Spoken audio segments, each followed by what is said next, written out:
Follow these methods to fix Palworld multiplayer not working. For the first step, you should ensure that you have no internet connection problems. So to do that, just go to your browser and type in the internet speed test, run this test, and then you can identify if the problem is on your end. After that, go to the browser and type in Palworld online status. You'll find this Palworld status from their official website. You just need to select it, and from here you can check that their servers are operational and they have no problem, so the problem is most likely on your end, not theirs. To ensure that, just go back and select the down detected hyperlink, which is the second one. If there is any specific issue that is happening in that time and not updated in their official website, you most likely will find it right here. So as you can see here as well, user reports indicate no current problems at Palworld. The next step, go to the Windows icon and then go to settings. Now go to Windows Update and ensure that you download all of the latest updates available, even the stuck and pending updates. Next, go to the Windows taskbar and click on this upside arrow. If you do find the Steam icon appearing, right click on it and select exit. After that, go to the Windows taskbar again, right click and select Task Manager to open this. You need to go to the search and type in Steam. If you do find it running as well, make sure to end this task to ensure that it is not running in the background anymore. Next,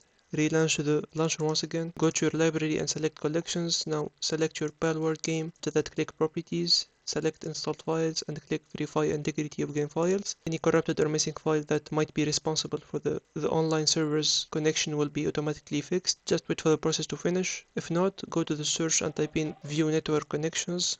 After that, look for your Wi-Fi, right click and select properties. Now look for TCP IPv4, double click on it, select the second one, DNS server address, automatically to use this following DNS server address. Now type in exactly like this. Now once done, select OK and close all of this. Second method, go to the search and type in CMD. Make sure to run it as an admin. You need to type in this command ipconfig space/flash DNS, hit enter. After that, you need to type in net space winsock space reset and hit enter again. And that's it. Hopefully the problem is fixed.